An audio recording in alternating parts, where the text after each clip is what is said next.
Demikianlah doa dan penyembahan kami di hadapan-Mu, Yesus Kristus, Raja dan Tuhan kami. Kami persembahkan segenap tubuh, jiwa, dan roh kami kepada-Mu, pemilik kehidupan ini, yang telah menebusnya dan telah membayarnya dengan lunas melalui darah-Mu.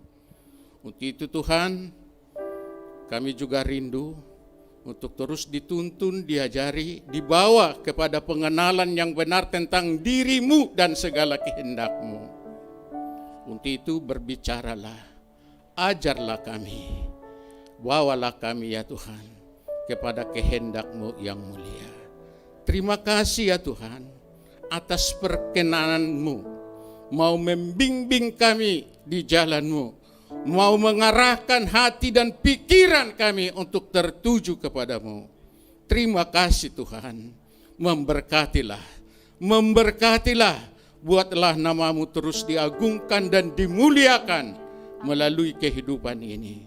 Di dalam nama Tuhan Yesus Kristus kami berdoa dan bersyukur. Haleluya. Amin.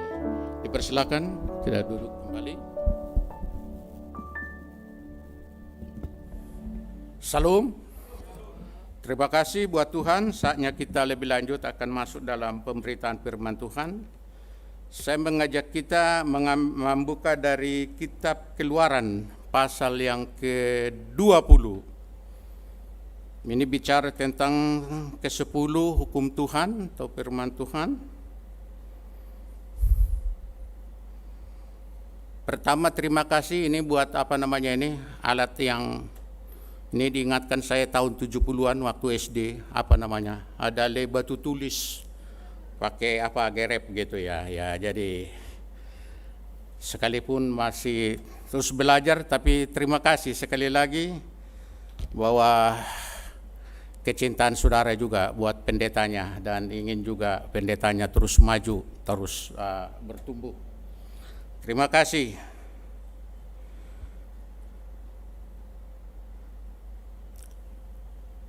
Keluaran pasal 20 ayat 17. Firman Tuhan berkata begini, jangan mengingini rumah sesamamu, jangan mengingini istrinya, atau hambanya laki-laki, atau hambanya perempuan, atau lembunya, atau keledainya, atau apapun yang dipunyai sesamamu. Puji Tuhan. Firman Tuhan ini bicara tentang lebih lanjut, jangan mengingini milik sesamamu. Amin. Alasan mengapa merasa saya tertarik untuk membawa nas ini, tentu mengingat lebih lanjut khotbah saya 2 minggu yang lalu bicara supaya kita jangan khawatir. Ada amin.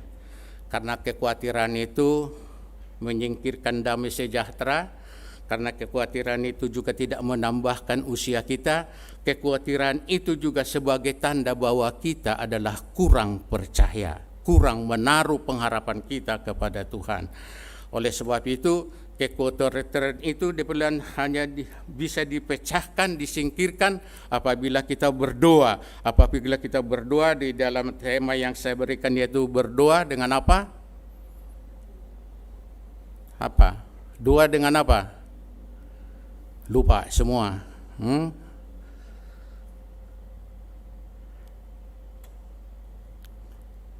Doa apa ya? Temanya waktu itu. Wah, berarti harus perlu diulang lagi kalau begitu ininya.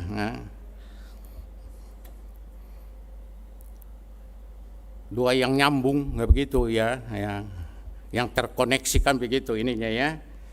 Ya, artinya tidak hanya doa, tetapi kita pastikan pada saat kita berdoa bersekutu dengan Tuhan, bahwa doa kita itu berkenan, bahwa doa kita itu lebih lanjut berdampak untuk sesuatu dalam kerohanian kita, demikian juga bagi kemajuan orang lain. Haleluya. Untuk itu, sejalan dengan itu, kalau kita melihat juga di dalam kitab Matius pasal yang ke-6 itu, bahwa kekhawatiran itu dikatakan tadi, salah satu ininya ciri khasnya oleh karena kita kurang percaya. Kemudian saya awali dengan waktu itu juga karena banyak ramalan atau apalah pengamat dari ekonomi, baik juga masalah perekonomian dunia untuk tahun 2023. Akan banyak yang katakanlah negara yang bangkrut dan sebagainya. Sekalipun di sisi yang lain bangsa kita tentu termasuk cukup mampu mengatasi kesulitan yang ada. Bahkan negara di dalam G20 yang ada di Bali, negara kita dipuji oleh negara-negara superpower yang itu seperti Amerika dan sebagainya. Dan nomor 3 di dunia. Tetapi lebih daripada itu perlu kita lebih lanjut membekali diri kita. Bagaimana kita menghadapi situasi yang sulit sekalipun.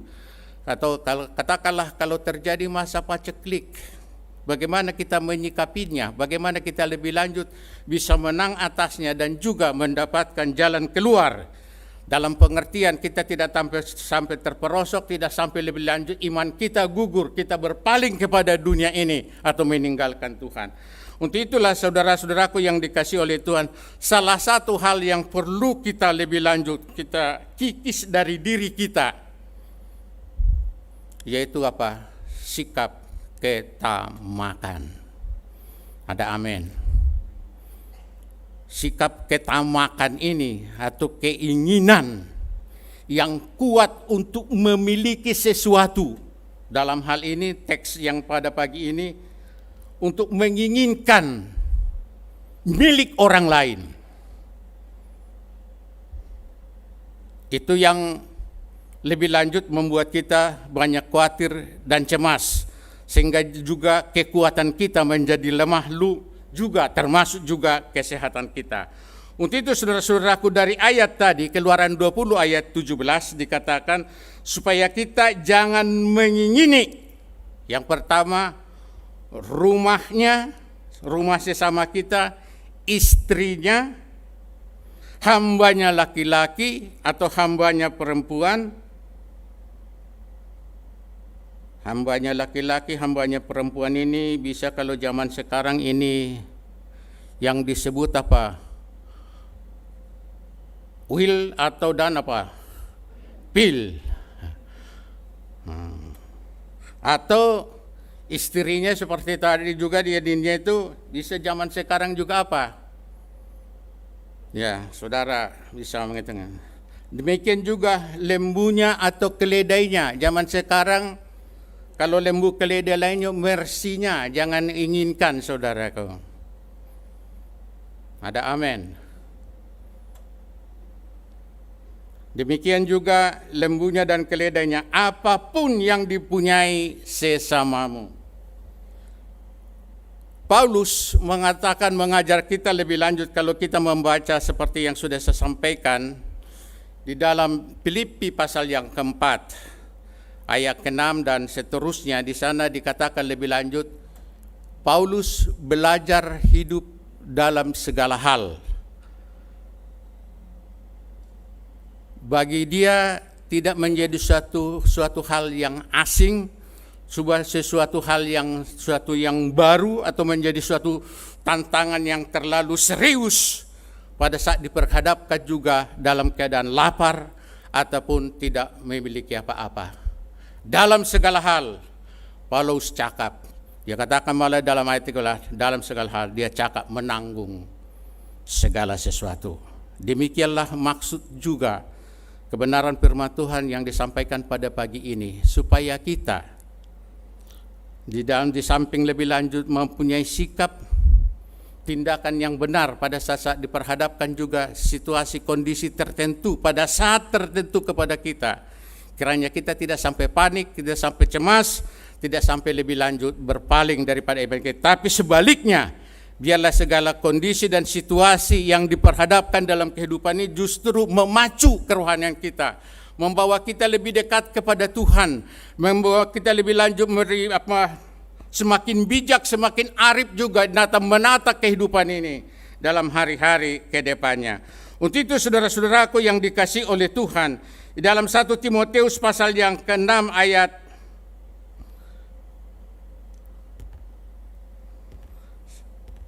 1 Timotius pasal yang ke-6 saya bacakan kepada kita, dikatakan begini. Memang ibadah itu kalau disertai rasa cukup memberi keuntungan besar.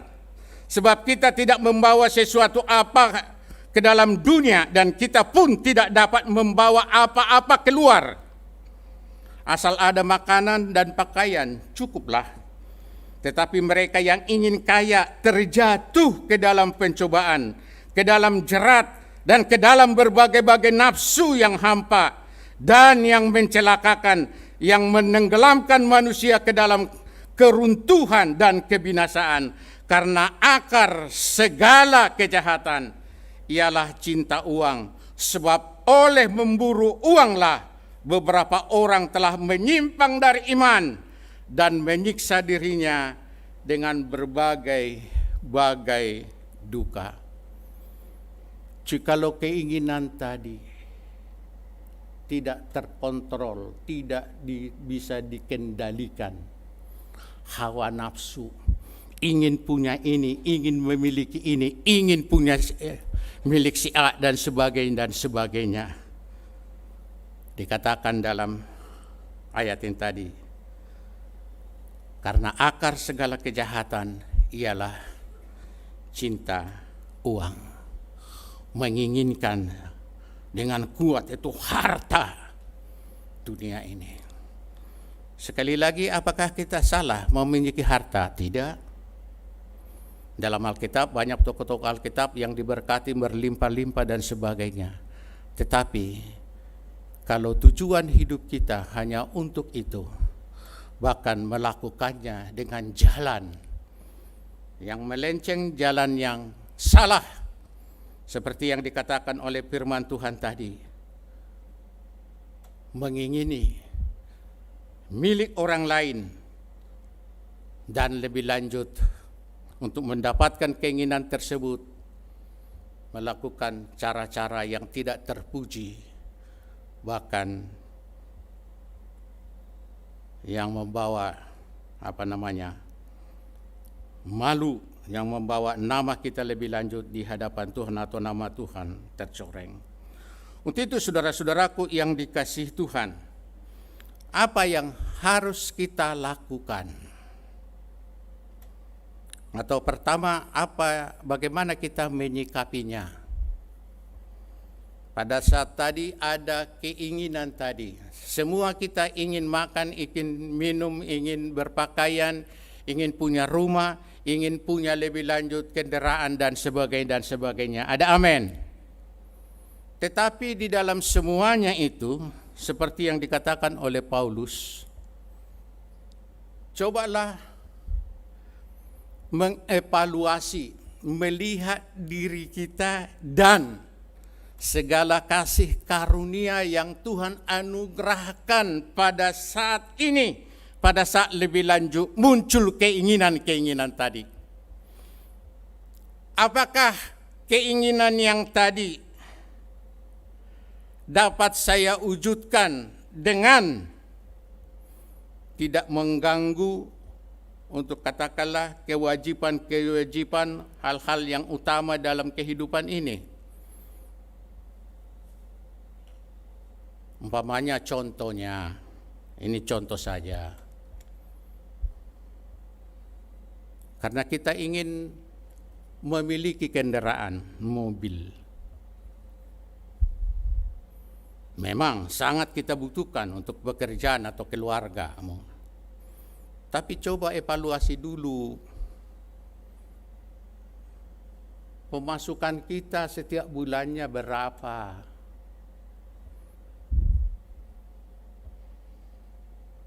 Bisa enggak kita nanti kasih uang DP-nya dan cicilannya per bulan di atas 4 juta atau 5 juta selama 4 tahun atau 5 tahun? Apakah dengan kita paksakan katakanlah mengkredit mobil Apakah tidak merusak juga nanti, mengganggu hal-hal yang lain, kebutuhan-kebutuhan yang lain secara rutin? Itu salah satu contoh. Ada amin? Demikian juga soal makan dan minum. Kalau umpamanya bulan ini kita tidak dimungkinkan, katakanlah faktor keuangan kita untuk membeli beras apa itu yang dari Cianjur sana, yang 2.000 per kilo atau 1.500 lebih itu. Ya, kita belilah yang 10.000, saudaraku. Timbang-timbang nanti baru tanggal 3 kita udah kebingungan. Mau bayar uang sekolah apa? Mau bayar listrik dari mana? Mau setoran juga ke mertua gimana? Apakah ini semua jadi nanti terbengkalai dan sebagainya? Itu salah satu contoh kecil. Oleh sebab itu mari kita belajar hidup berpada sesuai dengan kasih karunia Tuhan yang ada. Ada amin? Ada amin? Tujuannya sekali lagi apa? Supaya terpelihara damai sejahtera Tuhan di dalam hati kita. Sehingga hari-hari hidup kita itu tidak terus dibawa kekhawatiran dan kecemasan atau ketakutan yang mendalam. Karena apa? Ini udah tanggal 3, biasanya datang tukang tagih, tukang kredit. Ya begitu kan? Saya pernah punya kartu kredit Citibank. Terlambat bayar sedikit 1 hari, udah bolak-balik di telepon, saudara. Nggak enak, waktu pas di gereja begini, pada saat ada rapat, pada saat ada pertemuan ini dibolak-balik di telepon.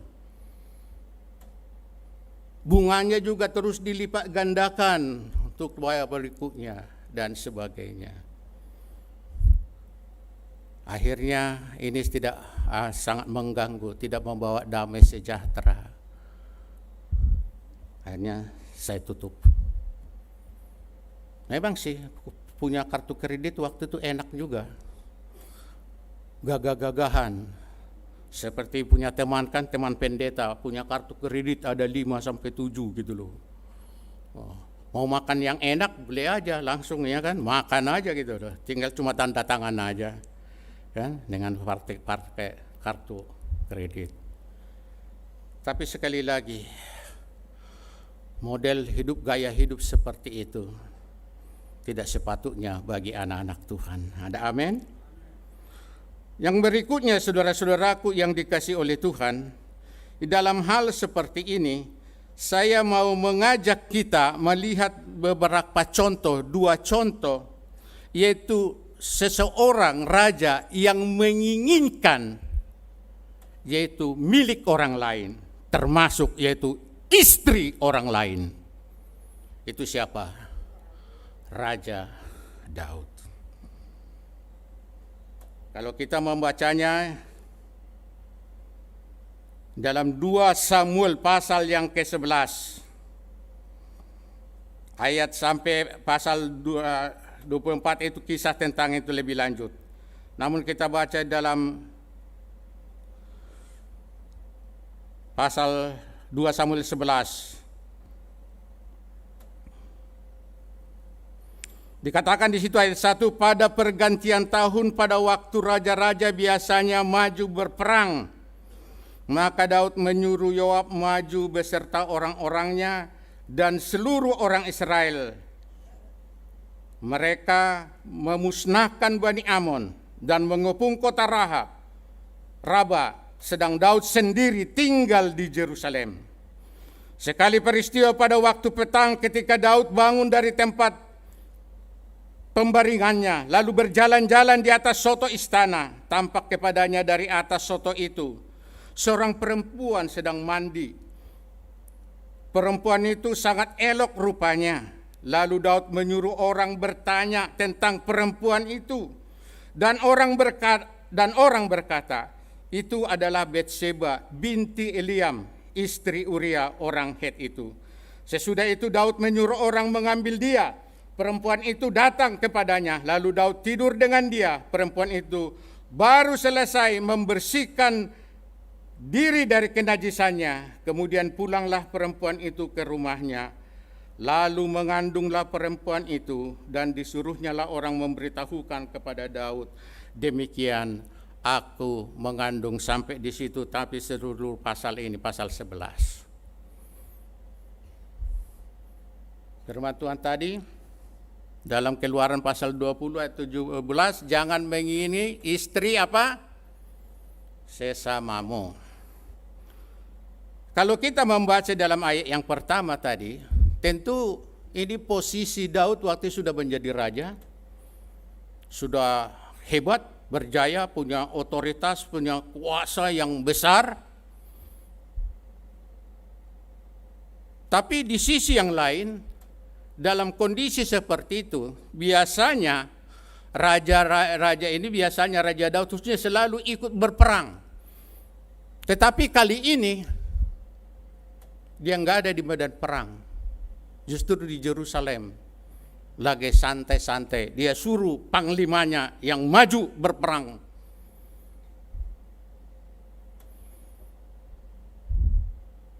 Karena dia sudah merasa hebat, sudah merasa kuat, sudah merasa nyaman, muncul yaitu apa?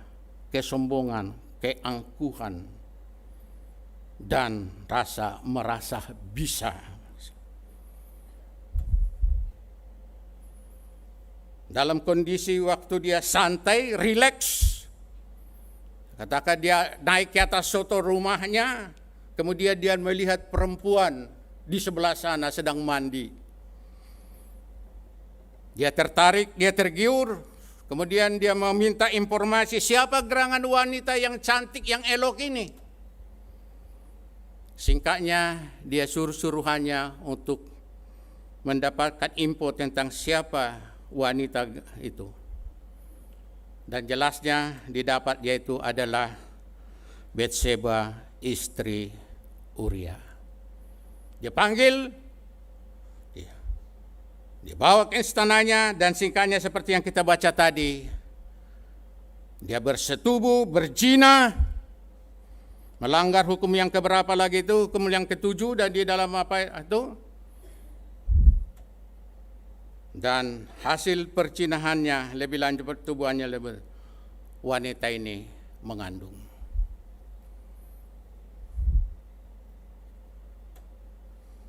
Timbul masalah yang baru. Sebagai raja di hadapan orang Israel,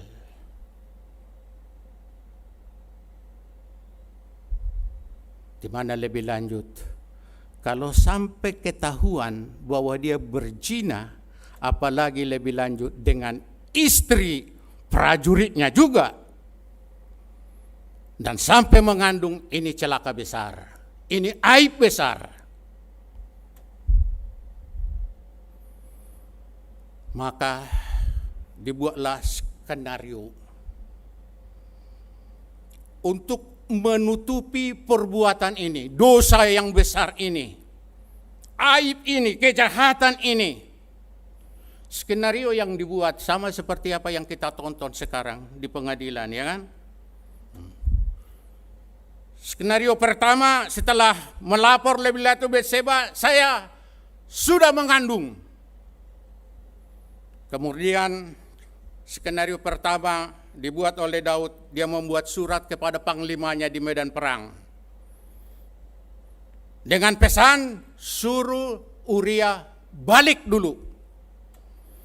Pulang ke Yerusalem, menghadap raja. Singkatnya, Uria pulang. Kemudian Raja Daud mengatakan kepada Uria, Uria, kamu udah terlalu capek berperang, istirahat dulu. Pulang dulu ke rumahmu, temani dulu istrimu, tidur. taktik ini, siasat ini sebenarnya apa? Untuk menutupi dosanya bahwa Batseba telah hamil oleh perbuatannya sendiri. Dengan dia meminta lebih lanjut Uria pulang dan menemani lebih lanjut yaitu istrinya tidur, maka pandangan orang nanti itu adalah hasil lebih lanjut perbuatan daripada suaminya sendiri. Tetapi ceritanya lain. Waktu Uria pulang itu dia tidak mau pulang ke rumahnya. Dia tetap di sekitar istana. Dikatakan di emperan istana tidur. Waktu diberitahukan kepada Daud bahwa Uria tidak mau tidur lebih lanjut mau pulang ke rumahnya.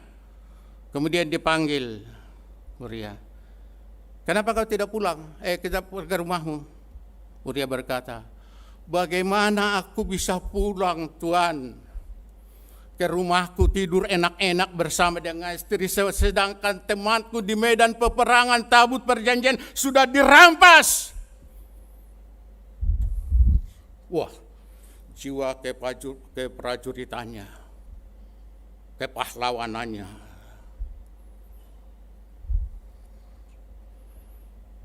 Kemudian gagal.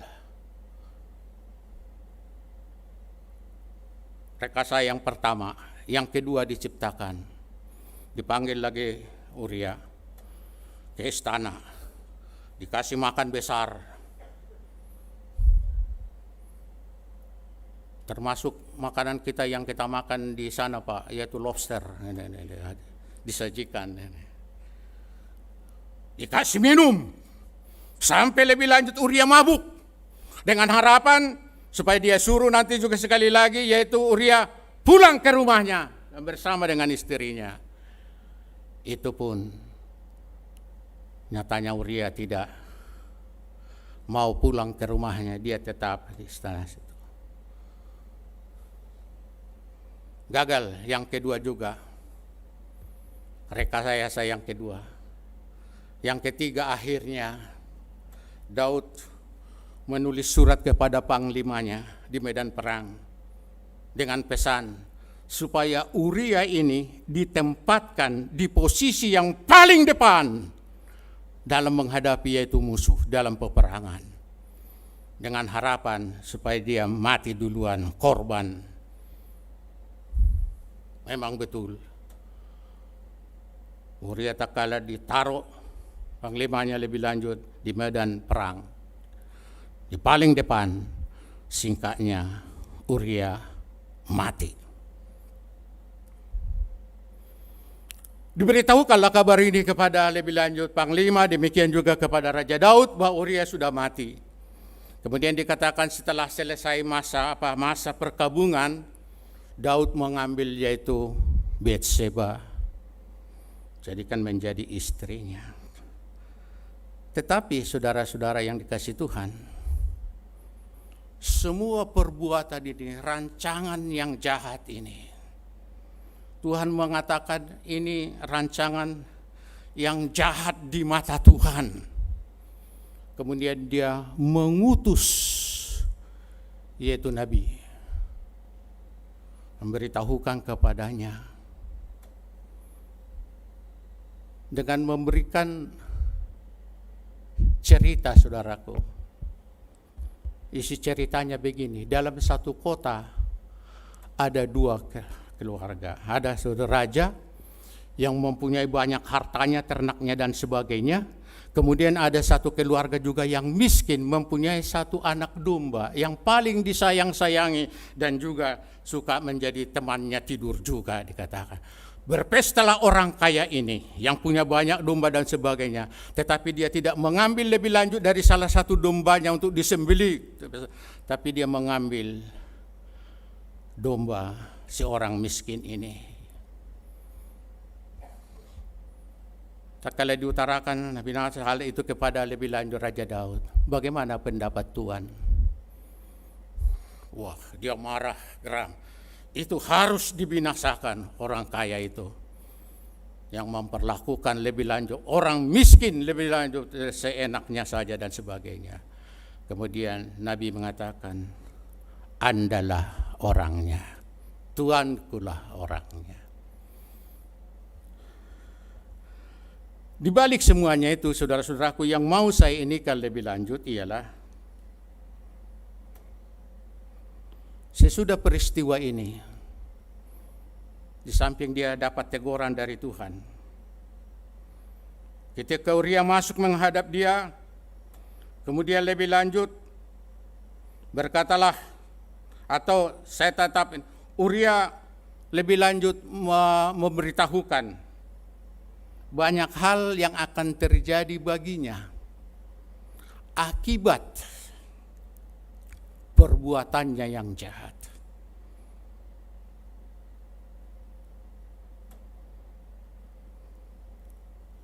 Yaitu beberapa dalam ayat-ayat kalau kita baca nanti pasal yang ke lebih lanjut 21 dan seterusnya, bahwa Daud akan mengalami banyak masalah, termasuk anaknya memperkosa putrinya sendiri, Tamar. Amnon memperkosa yaitu Tamar. Demikian juga Absalom membunuh Amnon dan seterusnya dan seterusnya. Yang saya maksudkan di sini begini, saudaraku.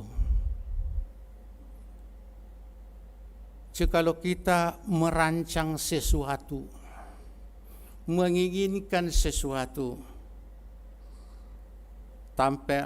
dengan jalan merampas hak orang lain, atau melanggar hukum Tuhan, tidak bisa tidak, kita akan menerima akibatnya. Apa yang ditabur, itu yang dituai. Ada amin. Untuk itu menjadi pelajaran bagi kita, saudaraku, sebagai bapak, sebagai ibu, sebagai pimpinan dalam perusahaan tertentu yang punya anak buah dan sebagainya. Mari kita bersikap benar, bersikap jujur, adil terhadap satu dengan yang lainnya. Ada amin. Kiranya buang jauh-jauh niat untuk membodoh-bodohin orang lain, untuk menipu orang lain, mau mengambil hak orang lain, atau memperdaya orang lain lebih lanjut dengan cara yang tidak benar, demi keuntungan, demi kepentingan kita pribadi. Buang itu. Amin. Allah yang kita sembah, yang kita muliakan, yaitu Yesus Kristus. Dia Allah yang Maha Tahu, Dia Allah yang mau mendengar, dan tidak sesuatu apapun yang tersembunyi baginya. Dan hal seperti ini yang dilakukan oleh Daud ini suatu kebencian di hadapan Tuhan.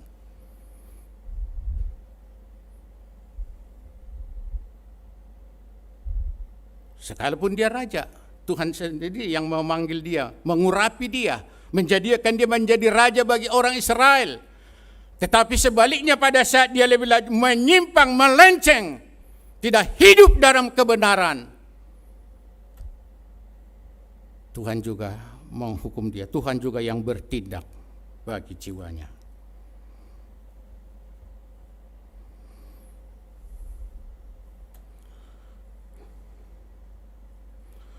Itu saudara-saudaraku yang dikasih Tuhan. Yang kedua yang mau saya inikan, kalau kita membaca dalam 1 Raja-Raja pasal yang ke-21, 1 Raja-Raja ini bicara lebih lanjut tentang apa, saudaraku? Kebun anggur Nabot.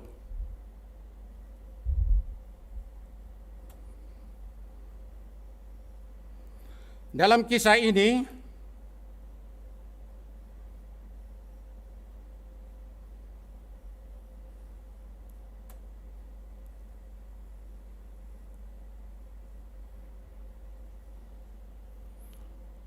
dia mempunyai kebun anggur.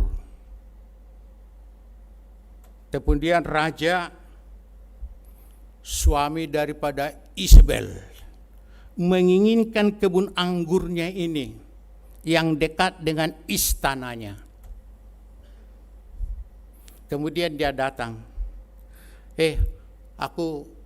berikanlah aku ini kebun anggurmu ini. Gantian aku berikan kepadamu kebun anggur yang terbaik. Atau kalau kau enggak ini suka aku bayar, ya aku membayarnya.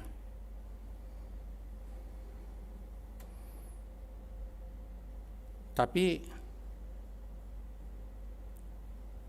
Nabot tidak mau menerimanya karena dikatakan ini adalah warisan dari kakek-kakekku, dari nenek moyangku. Pantang untuk kami menjualnya atau memberikannya kepada orang lain. Ini ada sedikit khasnya ini dengan orang Batak juga, kita juga seperti itu. Kalau ada harta warisan dari orang tua, aib kalau menjualnya, kalau umpamanya kita butuh uang, menjualnya kepada orang lain.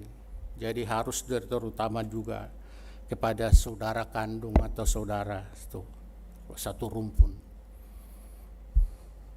Dalam cerita ini saudara-saudaraku yang dikasihi Tuhan, singkatnya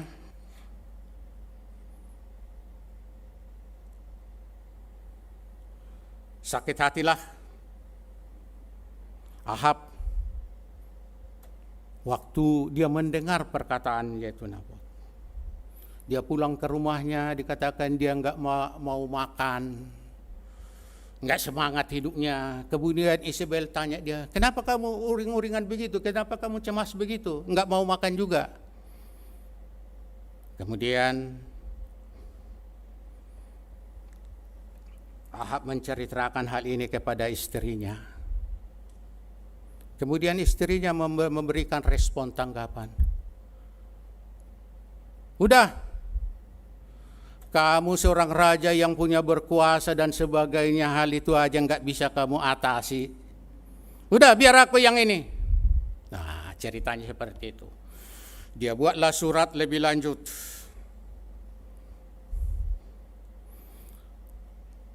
Kepada tua-tua, yaitu satu kampung yaitu dengan Nabot. Dengan ditandatangani atas nama raja, demikian juga tanda tangan yaitu Raja Ahab. Dengan isinya seperti yang diperintahkan.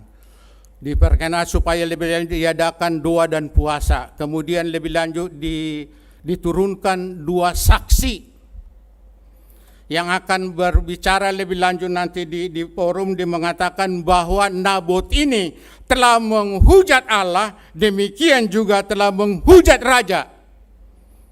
Dengan demikian hukumannya ialah hukuman mati, dilempari dengan batu. Saksi palsu, seperti yang di persidangan sekarang ada saksi palsu. Naik saksi palsu 2. Bahwa menuduh bahwa Nabot itu menghujat Allah, demikian juga menghujat raja. Singkatnya, dia digiring keluar pengadilan, lebih lanjut dilempari dengan batu, mati. Kemudian diberitahukan lebih lanjut bahwa Nabot sudah mati. Kemudian Ahab, istrinya Isabel, memberitahukan kepada suaminya bahwa Nabot sudah mati. Diambillah ini kebun anggurnya, yaitu Nabot ini.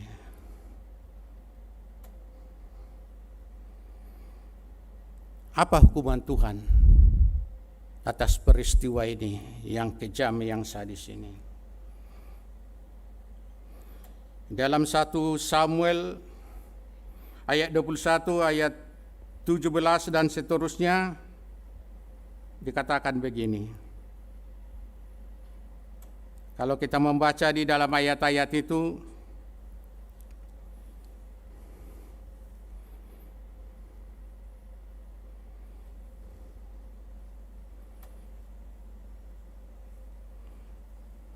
Kata Isabel, istrinya kepadanya, bukankah engkau sekarang yang memegang kuasa raja atas Israel? Bangunlah, makanlah, dan biarlah hatimu bergembira. Aku akan memberikan kepadamu kebun anggur Nabot orang Yisrael itu. Kemudian ia menulis surat atas nama Ahab, memeteraikannya dengan meterai raja, lalu mengirim surat itu kepada tua-tua dan pemuka-pemuka yang di dalam sekota dengan Nabot. Dalam surat itu ditulisnya demikian, maklumkanlah puasa dan suruhlah Nabot duduk paling depan di antara rakyat. Suruh jugalah 2 orang dursila duduk menghadapinya, dan mereka harus naik saksi terhadap dia dengan mengatakan, engkau telah mengutuk Allah dan raja. Sesudah itu bawalah dia keluar dan lemparilah dia dengan batu sampai mati. Orang-orang sekotanya, yakni tua-tua dan pemuka-pemuka yang diam di kotanya itu, melakukan seperti yang diperintahkan Isabel kepada mereka, seperti yang tertulis dalam surat yang dikirimkannya kepada mereka. Kemudian kalau kita membaca nanti selanjutnya, sekali lagi akibatnya hukuman kepada ini, Ahab juga akan mati dimakan anjing. Demikian juga Isabel akan mati juga di luar tembok Israel, akan mati dimakan anjing. Dia kalau keturunan daripada Ahab ini atau keluarganya, kalau mati dikatakan di dalam kota akan dimakan anjing, kalau mati anggota keluarganya di ladang akan dimakan burung-burung.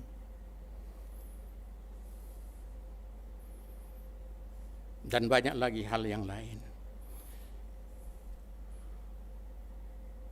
Saya tidak panjangkan firman Tuhan pada pagi ini. Intinya sekali lagi, jangan menginginkan milik sesamamu.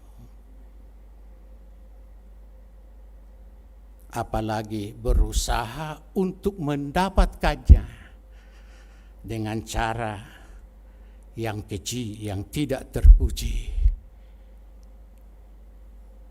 yang melanggar perintah Tuhan, atau mencuri, atau berzina, dan sebagainya, dan sebagainya.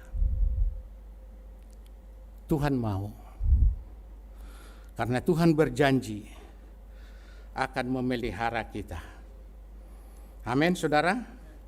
Dalam firman Tuhan, sebelum saya mengakhiri, dalam Ibrani pasal 13 ayat 5, camkan ini dengan baik-baik, atau kita baca bersama-sama. Ibrani 13 ayat 5.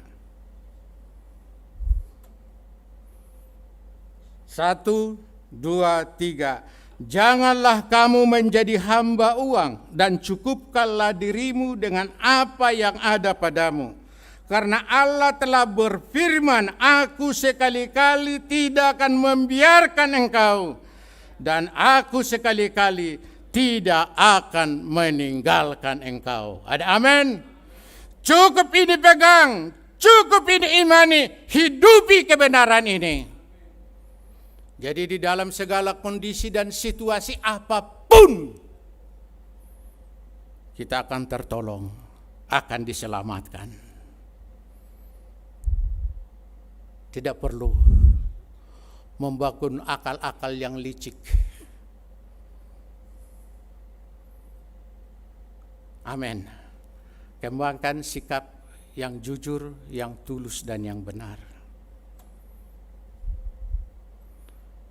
Dalam Matius pasal yang ke-6 yang sudah kita indikan beberapa minggu yang lalu tentang kekhawatiran, Allah tahu bahwa kamu memerlukan semuanya itu.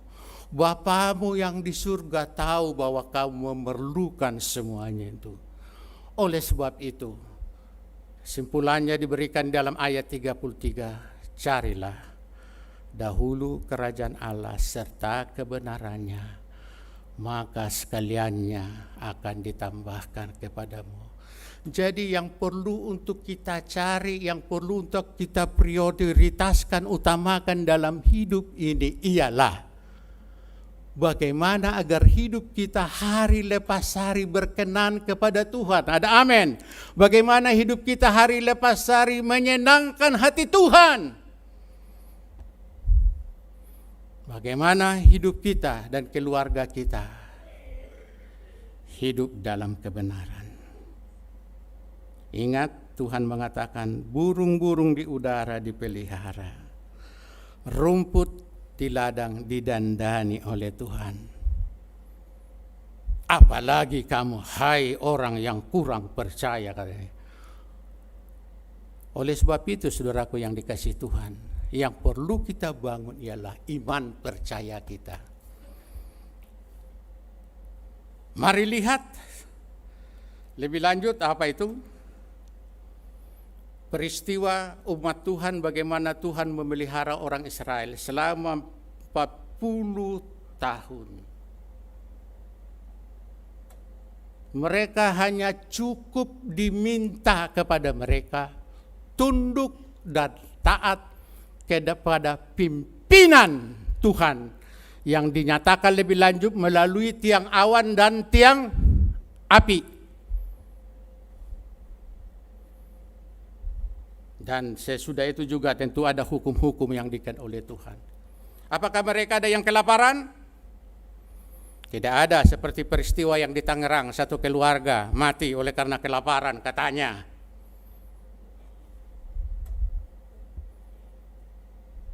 Dipelihara Tuhan.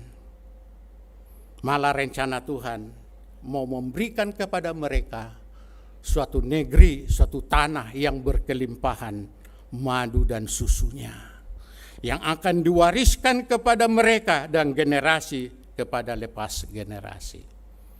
Demikian juga Tuhan kepada kita, umat tebusannya. Dia berjanji akan menyertai kita, akan memelihara kita sampai kepada kesudahan alam. Amin. Tetaplah percaya, tetaplah andalkan Tuhan, tetaplah berharap kepada Tuhan, dan hiduplah sesuai dengan kehendak-Nya. Mari kita berdoa. Haleluya. Roh Kudus, Engkaulah yang akan mengerjakannya dalam hati kami masing-masing. Lebih menjelaskannya, terlebih untuk menghidupkannya dalam loh hati kami masing-masing. Dan jadilah kami menjadi pelaku-pelaku firman-Mu, pribadi dan keluarga yang terus berharap kepada Tuhan, percaya kepada Tuhan sepenuhnya, dan mengikut Engkau, dan menetapkan hati untuk melakukan apa yang menjadi kehendak dan perintah-Mu. Terima kasih Tuhan, buat perkenan Tuhan membimbing kami di jalan-Mu. Di dalam nama Tuhan Yesus Kristus kami berdoa dan mengucap syukur. Haleluya. Amin.